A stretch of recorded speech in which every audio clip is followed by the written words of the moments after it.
Olá, sou Alexander Lusinski e este vídeo é o 12º vídeo de uma série de 30, conforme desafio de 30 dias que eu explico no vídeo 1. Hoje o tema é como eu consigo aumentar a efetividade da resolução dos problemas que a vida nos apresenta. O que eu quero dizer com isso? Será que o jeito que eu estou fazendo é a melhor forma para resolver os desafios que a vida me traz? Comece percebendo como você reage a esses desafios.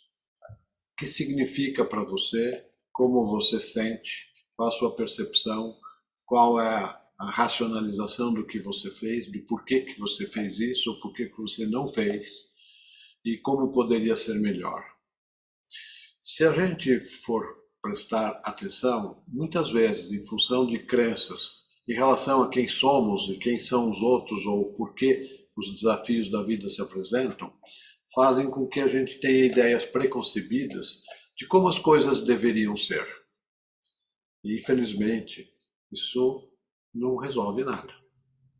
Ideias preconcebidas, sem escutar, sem olhar, sem perceber, sem investigar efetivamente os fatos para entender qual é a situação, não resolve se a gente não fizer isso. Eu vou fazer uma analogia como a área de saúde. Se você não faz um levantamento das informações adequada para você ter um diagnóstico correto, ou seja, o que é que está acontecendo, e você fizer um prognóstico, ou seja, estabelecer uma conduta para resolver o problema, se o diagnóstico está errado, qualquer conduta que eu estiver fazendo não vai surtir efeito adequado. Ou seja, não vai trazer o resultado desejado. Pô, se não traz o resultado desejado, a minha abordagem está errada. E onde a minha abordagem está errada? No estabelecer um diagnóstico errado. Seja superficial, seja incorreto. Então, trazendo essa questão para a realidade da vida, a gente tem que entender o que e como a gente percebe as coisas, o que e como a gente interpreta as coisas, o que a gente conclui, qual é o nosso mindset para estabelecer a estratégia de solução do problema e daí implementá-la e ver se o que eu estou fazendo está levando para o resultado desejado ou não. Se estiver indo para o resultado desejado, todas as considerações em relação ao diagnóstico, prognóstico e assim por diante, elas estão minimamente corretas. Pode não estar 100%, mas está levando para o resultado desejado. E se não, nós estamos errados. Aonde? Não sei. A gente tem que observar.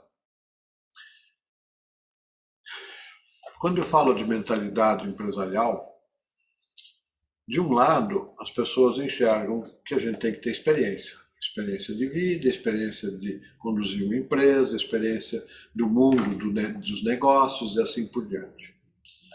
Isso, em parte, é verdade. Antigamente, principalmente nas estruturas de sucessão, quando o patriarca montava a empresa e preparava a empresa para a sucessão para os seus filhos, netos e assim por diante, ele enxergava que as pessoas tinham que passar por vários estágios na organização para aprender a trabalhar, para aprender a se comportar, para poder saber o que é o negócio e assim por diante. Eles estavam 100% corretos? Não, porque muitas vezes eles não consideravam a visão do novo. Ou seja, o filho ou o neto estavam vivendo num mundo diferente do dele, com ideias diferentes, com abordagens diferentes, com desejos diferentes. E aí dava-se muitos conflitos porque não tinha um alinhamento. O patriarca queria que os descendentes tivessem um alinhamento com aquilo que ele pensava e acreditava, e os outros enxergavam uma visão e um desejo muito diferentes. Quando a gente fala em tempos modernos, onde o mundo digital é uma novidade, que traz transformações muito significativas, essa regra muda bastante. Por quê? Porque o que significa esse mundo digital, o que significa toda essa tecnologia que viabiliza uma visão de mundo, uma visão de comportamento nos negócios e nas relações de forma diferente.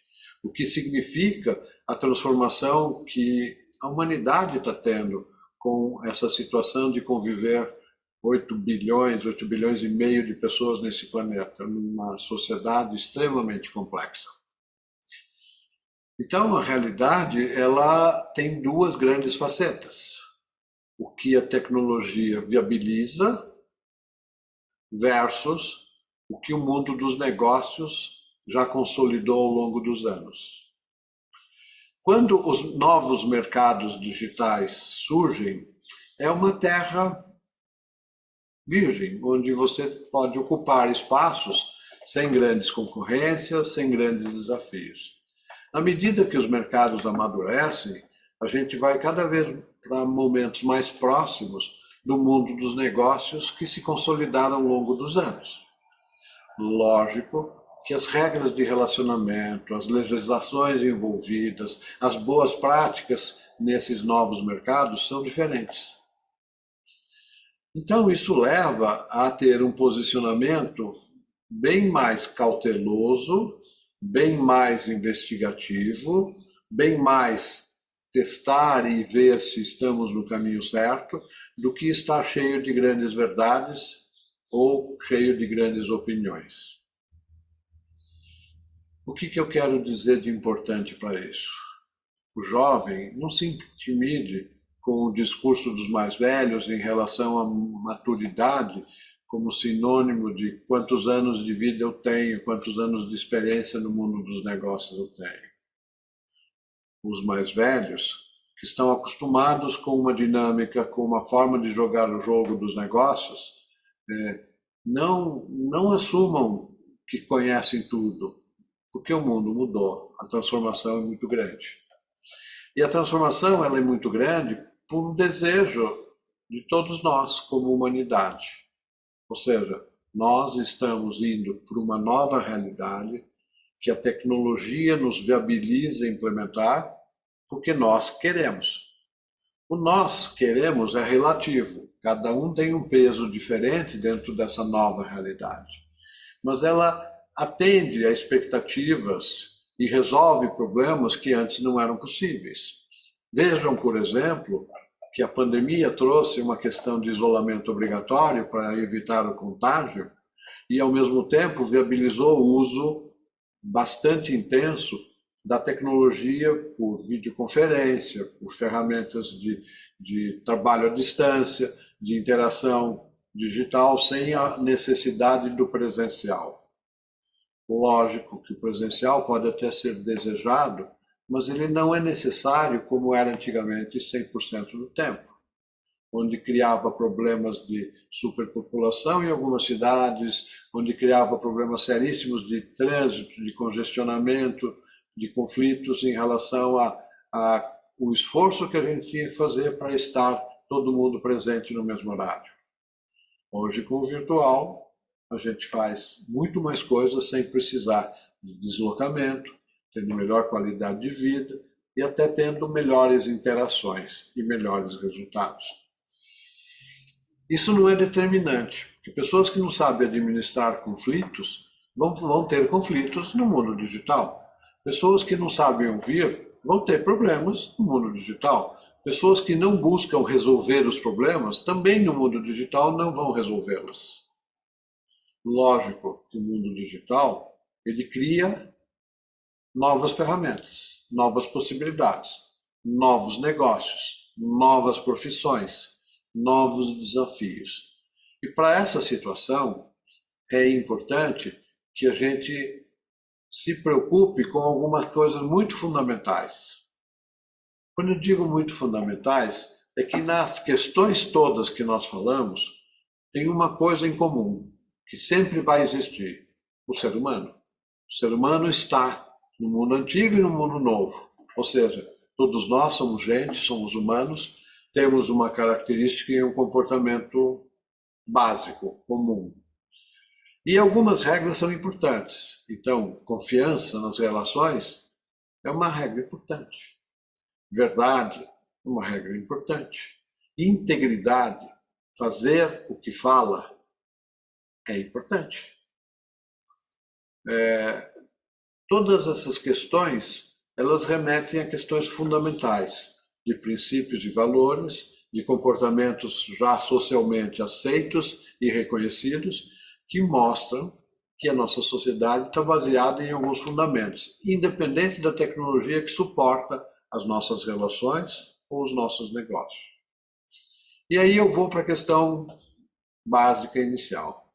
Como a gente reage a cada impulso que a gente recebe do mundo externo? Isso são desafios. Tem gente que usa a palavra problemas. Eu não gosto de usar a palavra problemas porque ela induz a pensar de forma negativa. Ih, é um problema, isso já me enche o saco e não sei o quê. Não, é um desafio. Por mais que seja incômodo, é um desafio.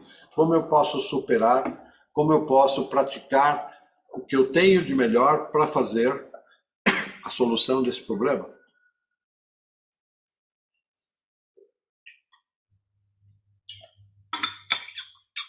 Qual é a postura que eu tenho em relação a esses desafios? Essas regras, elas também eram importantes antigamente. Só que elas mudaram o cenário onde a gente tem pessoas jovens tendo um sucesso financeiro e desenvolvendo negócios dentro de uma nova realidade com um crescimento explosivo, versus negócios antigos que até estão morrendo.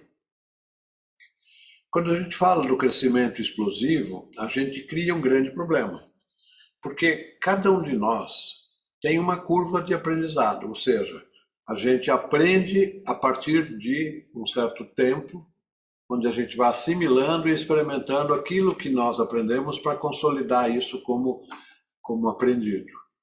Isso tem uma velocidade. Ela pode ser até certo ponto acelerada, mas ela sempre existe. Ou seja, a partir do instante que eu não sei nada e eu vou me desenvolver em qualquer assunto, eu tenho um tempo que é necessário. Se esse tempo é maior do que as transformações que o meu negócio ou que o meu mundo tem, eu vou ter um gap entre a minha capacidade de resolver os problemas que estão por vir versus o que eu sei. Ou seja, eu sei, eu tenho capacidade para, e os problemas que vão vir estão numa dimensão muito maior do que a minha capacidade de compreender e de resolver.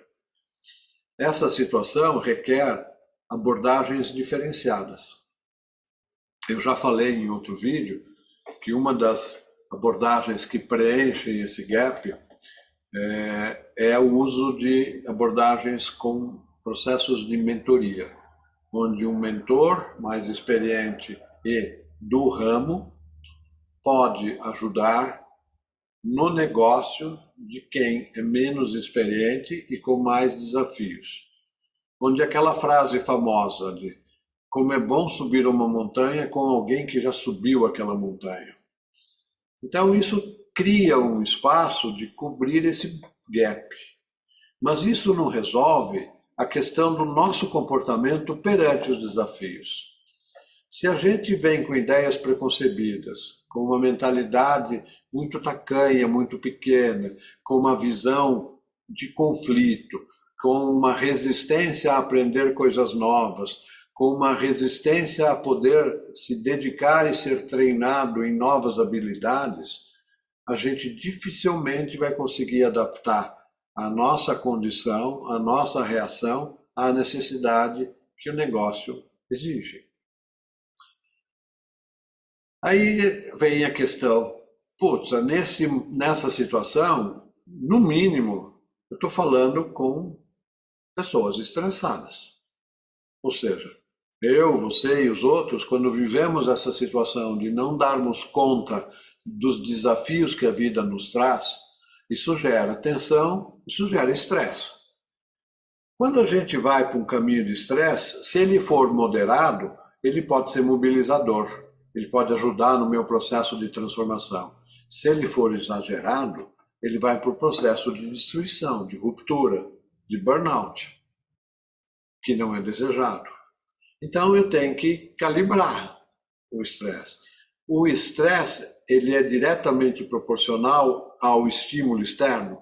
Não. Algumas pessoas acham que sim, mas não. Ele não é diretamente proporcional, porque ele é influenciado de como nós reagimos ao estresse. E isso pode ser modificado, isso pode ser treinado, isso pode ser desenvolvido. Quando você olha situações de desafio onde precisa de pessoas que suportam alto nível de estresse para realizar seu trabalho, eu cito dois exemplos. O profissional que é militar, que pilota um caça, é um alto estresse, e o profissional que desempenha essa função tem que estar muito preparado para isso. E certos perfis psicológicos são muito favoráveis a sobreviver em altos níveis de estresse. Outra condição que eu vejo de grandes níveis de estresse é no mundo dos investimentos, no mundo dos trading, os negociadores em bolsa, negociadores em vários tipos de formas de investimento, onde rola muito dinheiro em negociações muito rápidas.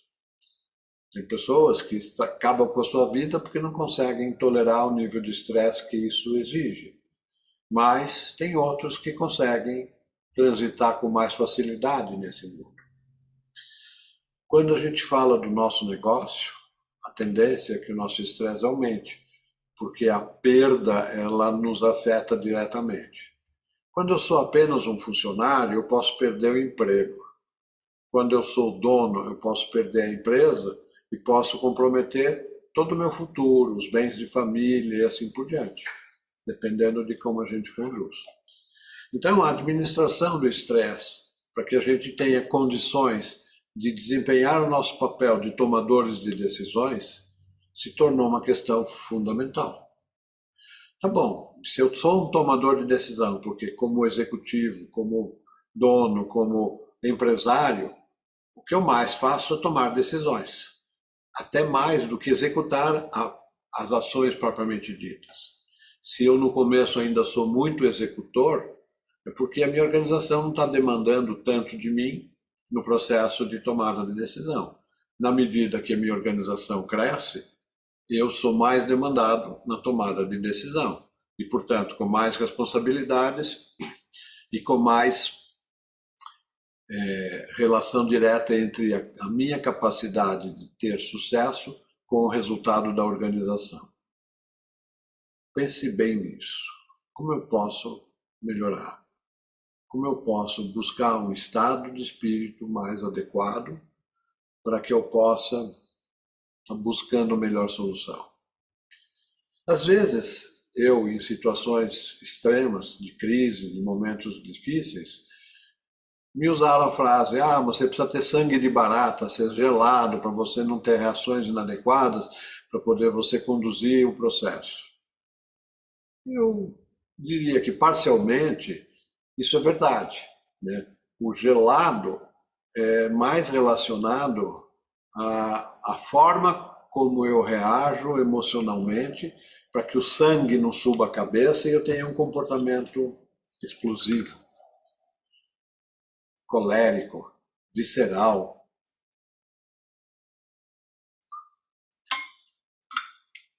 Se eu conseguir ter um comportamento mais racional e usar o que eu tenho de melhor, ou seja, meu córtex pré-frontal, para ter soluções criativas e mais bem elaboradas, e menos usar meu hipotálamo para ter reações viscerais de ameaça, de situações onde eu me sinto ameaçado e vou para atacar ou fugir, eu vou ter resultados melhores.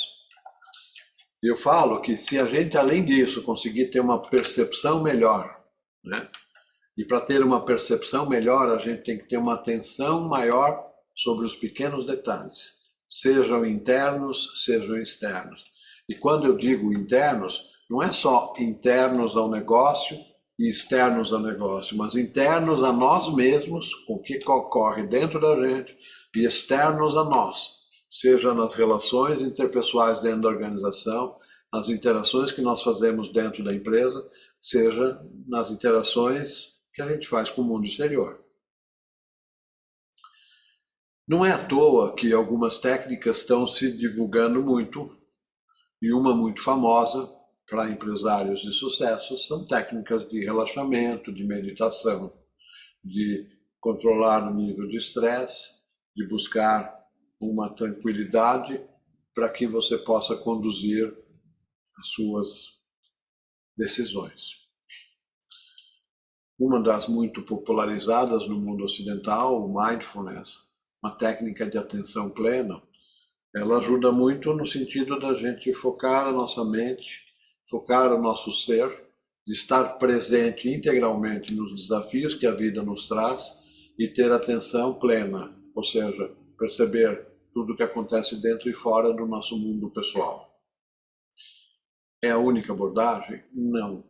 Mas conhecer a dinâmica do nosso processo de tomada de decisão, entender um pouco mais como o ser humano funciona, entender que a gente tem vieses de percepção, os ditos vieses cognitivos, que nós temos crenças pré-concebidas, que nós temos crenças limitantes, que nós consideramos e concluímos coisas muitas vezes de forma totalmente precipitada, sem efetivamente saber qual é a questão.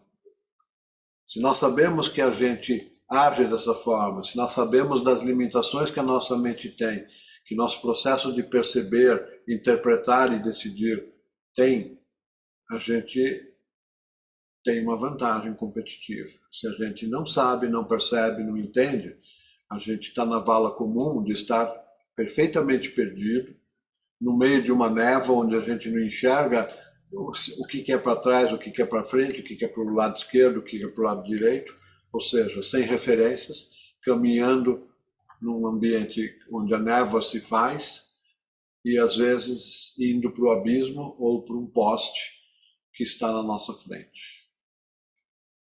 Toda essa provocação é para fazer vocês buscarem a melhoria do seu processo de pensar e decidir. A primeira dica que eu coloco é: foquem na percepção dos seus sinais em relação à sua saúde. Se a sua saúde está comprometida, a sua capacidade de resolver problemas está comprometida. A sua capacidade de ter sucesso está comprometida. Isso é determinante? Não, mas prejudica.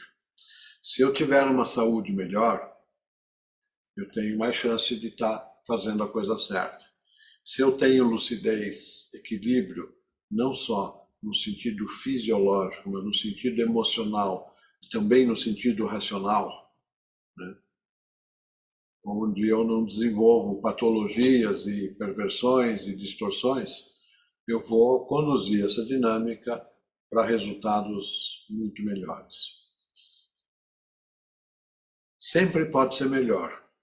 Então, aquela frase famosa: o que eu posso fazer o que eu posso fazer hoje para amanhã eu ser uma melhor pessoa? É sempre possível melhorar de hoje para amanhã, mas também é sempre possível ficar pior, porque se a gente faz a coisa errada, a situação vai piorando, vai piorando, vai piorando. Isso em todos os sentidos, desde o início que eu falei da saúde, as nossas emoções, as nossas relações, o nosso pensar e, por fim, os nossos resultados e o nosso negócio. Vamos buscar um caminho de serenidade. Quer começar por algum lugar? Comece da forma mais simples possível, meditando. Use a técnica que for, tem muitas. Eu já falei em outro vídeo que eu gosto de técnicas de meditação em movimento, porque eu acho que as pessoas no mundo ocidental que são mais ativas, mais agitadas, não toleram ficar paradas muito tempo num processo de silêncio e de introspecção. Isso também não quer dizer que esse seja o único caminho, nem que seja o melhor. Fazer práticas de meditação em movimento, para mim, são soluções muito mais eficazes. Até porque uma das questões que eu administro é o tempo.